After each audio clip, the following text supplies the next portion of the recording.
ముసుగు తొలగింది, రంగు బయటపడింది. ఆనాడు తెలుపు రంగు చొక్కా తొడుక్కుంటే నేడు పసుపు రంగులోకి మారిపోయింది. అప్పుడు ఇప్పుడు ఒకటే కుట్ర. నాడు వయస్సును ఎదుర్కోవడానికి అన్న అస్త్రమైతే నేడు జగన్ను నిలువరించడానికి తమ్ముడిని శస్త్రంగా మార్చుకున్నారు. ఒకరి పవర్ కోసం మరో స్క్రీన్ పవర్ని తోడు చేసుకుని ఇదే ఇజమని, ఇదే నిజమని వంచే వ్యూహం రచిస్తున్నారు. అయితే ఇజం ఇప్పటిదేమో కానీ నిజం ఎప్పటిదో, ఇజం మారుతుందేమో కానీ నిజం మారదు. ఇజమేంటి, అందులో నిజమేంటి? సాక్షి స్పెషల్ డ్రైవ్. అవినీతి గురించి మాట్లాడే అర్హత చంద్రబాబుకు లేదు. రాష్ట్రంలో 9 ఏళ్ల పాటు అవినీతి అవకాశవాదంతో తెలుగుదేశం పార్టీ పాలన సాగించింది. ఇవి వైఎస్ఆర్ కాంగ్రెస్ పార్టీ నేతలు, టీడీపీ ప్రత్యర్థులు చేసిన విమర్శలు కావు. నేటి జనసేన పార్టీ చీఫ్ 2009లో పీఆర్పీ ప్రచారంలో పవర్ స్టార్ పేల్చిన డైలాగులు. భీమవరం లూథరన్ కళాశాల గ్రౌండ్లో జరిగిన బహిరంగ సభలో పవన్ కళ్యాణ్ ప్రసంగంలో నుంచి జాలువారిన అమృత పలుకులివి. అవినీతి గురించి మాట్లాడే అర్హత టీడీపీకి కానీ చంద్రబాబుకు కానీ లేవంటూ ఆనాడు చంద్రబాబుపై పవర్ స్టార్ ఫైర్ అయ్యారు. 5 ఏళ్లు తిరిగేసరికి టోన్ మారింది, మాటలు మడతపడ్డాయి. నాడు తిట్టిన తిట్టు తిట్టకుండా తిట్టిన నోరే నేడు చంద్రబాబు తప్ప మరో సమర్థ పాలకుడు లేడంటూ ధర్మపన్నాలు వల్లిస్తోంది. రాజకీయ విశ్లేషకులు కూడా పవన్ కళ్యాణ్ మాటల తీరుపై ఆశ్చర్యం వ్యక్తం చేస్తున్నారు. మాటల్లో చేతల్లో నిలకడలేని వ్యక్తి ప్రజల కోసం ఏం చేయగలని ప్రశ్నిస్తున్నారు. రామ్ గోపాల్ వర్మ చేసిన ఇది బాగుంది. ఇజం గురించి రాసేట పుస్తకం రాసిన వాళ్ళకైనా ఇది అర్థమైంది అని అడిగాడు. ఇది చేస్తాను అది చేస్తాను అని అనొచ్చు, ఆచరించి చూపించాలి కదా. ఇప్పటికీ అతను తిరిగేయడం పెద్ద ఇదేమైంది. పబ్లిక్ మీటింగ్ పెట్టే డబ్బు ఉంది, సినిమా గ్లామర్ ఉంది, అతను తప్పించి ఏముంది. జగన్గా వేయం లేవే, పళ్ళున్న చెట్టుగా రాళ్ళ దెబ్బలు తప్పవు. ఆయన తండ్రికి ఒక ఇది ఉంది, ఆ కుటుంబంలో ఒక సాంప్రదాయంగా ఏర్పడింది, అదేంటి మంచి చేయడం అనేది. అది అతన్ని ఇన్స్పైర్ అయింది. అతను యాక్చువల్గా కాంగ్రెస్ వాళ్ళే ఆయన దెబ్బ కొట్టడానికి ట్రై చేసి మిగిలిన వాళ్ళందరినీ ఎంకరేజ్ చేస్తున్నారు. పవన్ పాసింగ్ క్లౌడ్లో ఇవాళ వస్తుంది, వర్షం కురుస్తుందేమో అనుకుంటాం, వర్షం కురవదు, వెళ్ళిపోతాడు. ఇప్పుడు అతనంతే గట్టిగా పవనం వీచేటప్పుడు పవన్ ఎగిరిపోతాడు. పవన్ కళ్యాణ్ అనే వ్యక్తి ఇప్పుడు మోడీకి సపోర్ట్ చేస్తున్నాడా లేదంటే చంద్రబాబు నాయుడు సపోర్ట్ చేస్తున్నాడా అని ఆలోచించినప్పుడు అందరూ కలిసి ఒక ఆలోచన విధానం మొత్తం కూడా ఎప్పుడు పవర్లోకి రావాలా, ఎప్పుడు పవర్లో వచ్చేసి మనం ఈ దోపిడీ చేయాలనే తత్వం తప్ప ఎక్కడ కూడా నీతివంతం రాజకీయాలు ఎవరు చేయడానికి ముందుకు రావట్లేదు. అయ్యాల పవన్ కళ్యాణ్ మాట్లాడే ప్రతి మాట కూడా, అతను చేసే ప్రతి వాక్యం కూడా ఒక వెనకాల ఎవరో ఉండి నడిపిస్తున్నారు తప్ప అతను స్వతంత్రంగా మాట్లాడే శక్తి అతనిలో కనిపించలేదు. రాజకీయ విషయాలు అవగాహన లేదు. ముందు అనేక రకాలైనటువంటి హామీలు ఇస్తున్నారు. అనేక రకాలైన హామీల్లో ఎంత చేస్తారనే దాని మీద మనం చూసినట్లయితే చంద్రబాబు నాయుడు 9 సంవత్సరాల పరిపాలన జరగడం జరిగింది. ఆ 9 సంవత్సరాల పరిపాలనలో అతను చేసిన వాగ్దానాలు ఏంటి, ఇంప్లిమెంట్ చేసినవి ఏంటి, అలాంటి సిచ్యువేషన్ అప్పుడు ఇంప్లిమెంట్ చేసిన ఎంతవరకు ఇంప్లిమెంట్ చేసాడా, ఇంప్లిమెంట్ అయినాయా లేదా అని ఒకసారి సరి చేసుకున్నప్పుడు ముందడుగు కావచ్చు, రోషిని కావచ్చు, లేదు అంటే మనకు లాస్ట్ 2009లో టీవీలు ఇస్తానంటాం కావచ్చు, 2000 ఇస్తానంటాం కావచ్చు, ఇవన్నీ కూడా ప్రజలు విశ్వసనీయత కావాల్సిన బాధ్యత మనిషిలో ఉంటుంది. ఆ విశ్వసనీయత అనేది కల్పించినప్పుడు చంద్రబాబు నాయుడు నమ్ముతారు, లేదంటే ఇంకోళ్ళని నమ్ముతారు తప్ప విశ్వసనీయత కల్పించలేని రాజకీయ నాయకులు ఎవరిని కూడా నమ్మరు. మహాకూటమి ఒక దగా కూటమి. ఇది కూడా పవర్ వ్యాఖ్యే. అధికార దాహమే పరమావధిగా ఏర్పడిన మహాకూటమికి ఎన్నికల్లో బుద్ధి చెప్పండి. భద్రాచలంలో బహిరంగ సభలో టీడీపీ కూటమిపై పవన్ చేసిన ఆగ్రహ వ్యాఖ్యలవి. అందరితోనే ఆగిపోని పవన్ సిద్ధాంతాలను పక్కకు పెట్టి టీడీపీ, ఆర్ఎస్ఎస్, కమ్యూనిస్టు పార్టీలు మహాకూటమిగా ఏర్పడడం రాజకీయ వ్యభిచారం కన్నా హీనమంటూ నిప్పులు కక్కారు.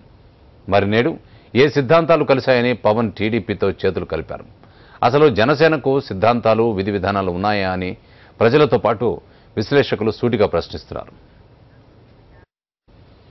ప్రజలకు మేలు చేయడం కోసమే రాజకీయాలకు వస్తున్నానని చెప్పిన పవన్ నిజానికి చంద్రబాబును భుజాలకెత్తుకోవడానికి మళ్లీ రాజకీయాలకు వచ్చారని తిరుపతి వాసులు మండిపడుతున్నారు. జనసేన టీడీపీ సేనగా మారిపోతోందని దుయ్యబట్టిన ప్రజలు జనం మెచ్చిన జననేతపై విమర్శలు చేయడం దిగజారుడుతనానికి నిదర్శనమని నిప్పులు చెరుగుతున్నారు. తిరుపతి వాసుల మనోభావాలపై మరింత సమాచారాన్ని మా ప్రతినిధి మధు అందిస్తారు. ఏపీలో పవన్ కళ్యాణ్ తాజా తీరు పెద్ద ఎత్తున చర్చనీయాంశంగా మారుతుంది. ముఖ్యంగా జనసేన పేరిట రాజకీయ పార్టీ పెట్టిన పవన్ కళ్యాణ్ ఇప్పుడు ఒక పార్టీకి మద్దతుగా మాట్లాడుతున్న పరిస్థితి కనిపిస్తుంది. ఇదే అంశం మీద తిరుపతి వాసులు ఏమనుకుంటున్నారో తెలుసుకునే ప్రయత్నం చేద్దాం. జనసేన పేరిట పవన్ కళ్యాణ్ పార్టీ పెట్టాడు. ఇటీవల ఇంకా జనం మధ్యకి రాని నేపథ్యంలోనే ఒక పార్టీకి, ముఖ్యంగా తెలుగుదేశం పార్టీకి అనుకూలంగా చంద్రబాబును సమర్థిస్తూ మాట్లాడుతున్న తీరు మీరు ఎట్లా అర్థం చేసుకుంటారు? పవన్ కళ్యాణ్ గారు ప్రశ్నించడం కోసం పార్టీ పెట్టారని చెప్పడం హాస్యాస్పదం. తెలుగుదేశం పార్టీ 9 ఏళ్ల పరిపాలనలో ఐఎంజీ భూముల కుంభకోణం, భూముల సంతర్పణ, 2 ఎకరాల నుంచి వేల కోట్ల రూపాయలకు అధిపతి అయిన చంద్రబాబు నాయుడు గారిని ప్రశ్నించాల్సింది పోయి, గుజరాత్ అల్లర్లు సృష్టించి ఊతకోచ కోయించిన మోడీని ప్రశ్నించాల్సింది పోయి, వైఎస్ఆర్ కాంగ్రెస్ పార్టీని, జగన్మోహన్ రెడ్డి గారిని, రాజశేఖర రెడ్డి గారిని విమర్శించడం హాస్యాస్పదం.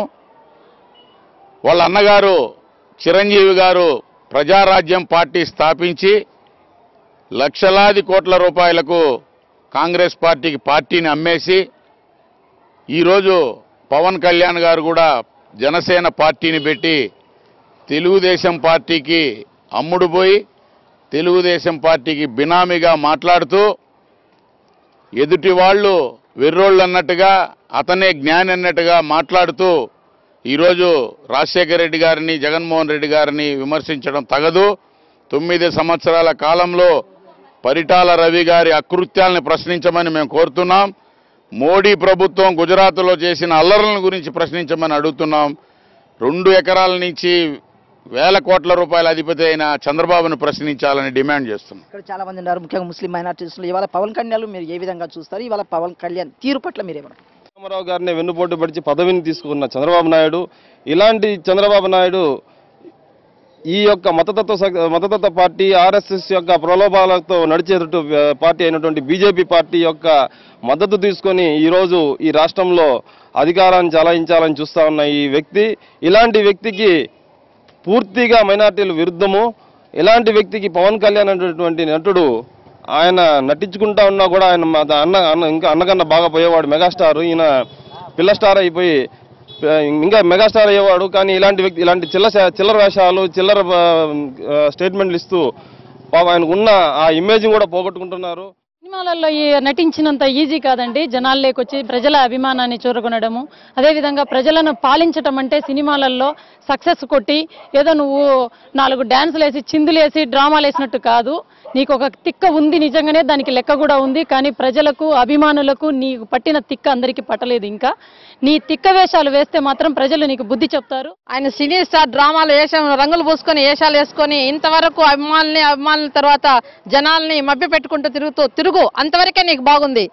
కేవలం కుటుంబ వ్యవస్థ మీద గౌరవం లేనటువంటి వ్యక్తి, మహిళల మీద గౌరవం లేనటువంటి వ్యక్తి, ఈరోజు ఒకరికి 3 భార్యలు నేను పెళ్లి చేసుకుంటానని హిందూ ధర్మాన్ని కూడా సైతం లెక్క చేయకుండా నువ్వు ఈరోజు పక్కన పెట్టి, నేను 3 పెళ్లిళ్ళు చేసుకున్నాను, నేను 30 మందితో తిరిగేది గొప్ప, నేను సంసారం చేసేది గొప్ప అని చెప్పని మహిళల్ని ఏ విధంగా అయితే నువ్వు దూషించావో ఆ మహిళలు ఎప్పుడు మర్చిపోలేదు. కుటుంబ వ్యవస్థ మీద నీకు గౌరవం లేనటువంటి వ్యక్తి నువ్వు ఏం నిజం చేస్తావు? ఇజం అనే పుస్తకాన్ని నువ్వు స్థాపించావు. ఏముందయ్యా దాంట్లో? నీ ఇజం ఇదేనా? మీకు అసలు మాట్లాడడమే క్లారిటీ లేదు. మా ప్రజానాయకుడు అంటే క్లారిటీ ఉండాలి. ఒక మాట చెప్తే ప్రజలకు వినేటట్టు ఆ క్లారిటీ లేనప్పుడు మీకెందుకండి మీకు ప్రజాసేన ఇది పార్టీ పెట్టడం అవసరమా మీకు? ఫస్ట్ మీరు సినిమాలో ఉన్నారు, ఆ సినిమాలో మాట్లాడు ఆహాహా అనుకుంటే అది ఇక్కడ జరుగుతుందని మాత్రం అనుకోవద్దండి. ఫస్ట్ సినిమాలకు వెళ్ళి ఇప్పుడైతే ఎలా ఉందో మంచి పేరు సినిమాలో, అదే మీకు బెస్ట్. పవన్ కళ్యాణ్ తీరు పట్ల సర్వత్రా విమర్శలు వ్యక్తమవుతున్నాయి. ఖచ్చితంగా ఏదైతుందో చంద్రబాబుకు పవన్ కళ్యాణ్ బినామీలా వ్యవహరిస్తున్నాడు, ఇందుకోసమే తిక్కపట్టినట్టు మాట్లాడుతున్నారు. కేవలం తన రాజకీయ కోసము ఆస్తులు కాపాడుకునేయడానికి పవన్ కళ్యాణ్ చంద్రబాబుకు బినామీలా వ్యవహరిస్తున్నారనేసి తిరుపతి వాసులు స్పష్టం చేస్తున్నారు. వీడియో జర్నలిస్ట్ హరితో మధుసూదన్ రెడ్డి, సాక్షి టీవీ, తిరుపతి. హామీ ఇస్తే అమలు చేసే ధైర్యం, చేసి చూపే చొరవ కావాలి. అలాంటి సామర్థ్యం వైఎస్కు సొంతం. బాబు విషయానికి వస్తే మాట ఇచ్చి తప్పడమే ఆయన నైజమని, అలవికాని హామీలు ఇవ్వడం, అధికారంలోకి రాగానే మర్చిపోవడం ఆయన తీరని విమర్శలు వెలువెత్తుతూనే ఉంటాయి. తీర్చలేని హామీలు ఇవ్వడం ఎందుకని 2009 ఎన్నికల ప్రచారంలో పవర్ స్టార్ సూటిగానే నిలదీశారు. ఈ హామీలకు నిధులు ఎక్కడి నుంచి తెస్తారని ఘాటుగానే ప్రశ్నించారు. 5 ఏళ్ల తర్వాత మరోసారి ప్రజల్లోకి వచ్చిన పవన్ చంద్రబాబుపై పొగడ్తల వర్షం కురిపిస్తున్నారు. మరి ఇప్పుడు కూడా బాబు తీర్చలేని హామీలు ఇస్తున్నారు కదా అని పవన్ ఎందుకు ప్రశ్నించడం లేదని ప్రజలే సూటిగా అడుగుతున్నారు. రాష్ట్రం విడిపోయిన ప్రస్తుత పరిస్థితుల్లో రుణమాఫీ లాంటి భారీ ఆర్థిక వ్యయ ప్రయాసాలతో కూడిన హామీలు కొత్త రాష్ట్రాన్ని మరింత దిగజార్చవా అని అడుగుతున్న ప్రజలు ఇవేమీ పవన్కు పట్టడం లేదా అని మండిపడుతున్నారు. ఇక పవన్ కళ్యాణ్ తీరు మార్చుకోవాలంటున్నారు ఆయన అభిమానులు. రాజకీయ విలువలు లేని చంద్రబాబుతో చేతులు ఎలా కలుపుతారని ప్రశ్నిస్తున్నారు. ప్రజలు కరువు కాటకాలతో అల్లాడుతుంటే పట్టించుకొని బాబు ప్రజాపాలకుడు ఎలా అవుతాడని నిలదీస్తున్నారు. ఇవాళ పవన్ కళ్యాణ్ గారు రాజకీయాల్లోకి వచ్చి ఏదో ఉద్ధరిస్తాను, ప్రజల్ని బాగు చేస్తాను అని కల్లిబొల్లి మాటలు చెప్పి లాస్ట్కి చంద్రబాబు నాయుడు సపోర్ట్ చేయడము, ఇదంతా చేయడం వల్ల ఆయన ఫ్యాన్స్ కానీ ఇంకోరు కానీ సీరియస్గా హర్ట్ అవుతున్నారు. జనాల్ని ఉద్ధరిస్తామని చెప్పి కల్లిబొల్లి మాటలు చెప్పడం పద్ధతి కాదు. పవన్ కళ్యాణ్ గారు జాగ్రత్తగా గుర్తుపెట్టుకోండి. మీరు ఇప్పుడు ప్రజలకు అది చేస్తా ఇది చేస్తా అని చెప్పి మీరు ఇప్పుడు మళ్ళీ తెలుగుదేశం పార్టీతో పొట్టు పెట్టుకోవడం ఇది మంచిది కాదు. మీ భవిష్యత్తుకు, మీ రాజకీయ భవిష్యత్తుకు కూడా ఇది సరిపోదు అని చెప్తున్నాం. మీరు ఏదో చేయాలని మన ప్రజల కోసం వస్తున్నారు మీరు ఇక్కడికి, కానీ మీరు ఏం చేయలేరని జనాలకు అందరికీ తెలుసు. కానీ అన్నదమ్ములు ఇద్దరికి ఒకటే. మన ప్రజలకు నేను చెప్పేది ఏంటంటే అన్నదమ్ములు ఎప్పటికైనా ఒకటే. దయచేసి అన్నదమ్ములను నమ్మొద్దండి. అన్న వేరు తమ్ముడు వేరు కాదు, ఇద్దరు ఒకటే. ఎన్నికలకు ముందు చిరు బ్రదర్స్ కు ప్రజాసేవ గుర్తుకొస్తుందని వైఎస్ఆర్సీపీ కేంద్ర పాలక మండలి సభ్యులు మైసూరారెడ్డి ఎద్దేవా చేశారు. పవన్ కళ్యాణ్ మాటలకు విలువ ఇవ్వాల్సిన అవసరం లేదని ఆయన అన్నారు.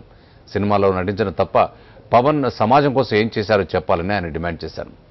అన్నబాటలోనే తమ్ముడు నడుస్తున్నాడంటూ మైసూరా ఆగ్రహం వ్యక్తం చేశారు. ఒక తూరు ఏదో ప్రజలను ఏదో సించి ఆరేస్తాను, నేను సమాజాన్ని సంస్కరిస్తానన్నాడు. మరి ఆయన ఒక రాజకీయ పార్టీ పంచన చేరుతున్నాడు. ఆయన చెప్పడానికి ఏమి is not a Paragon of virtues. ఆయన ఏదో ప్రజాసేవకుడేం కాదు, సమాజ సేవ చేసినోడేం కాదు. సినిమాల్లో నటించిన వ్యక్తి, సినిమాల్లో ఏం ఫ్రీగా ఏం నటించలే. ఆ సినిమాలు కూడా సమాజాన్ని సంస్కరించే సినిమాలు కాదు, కమర్షియల్ సినిమాలు.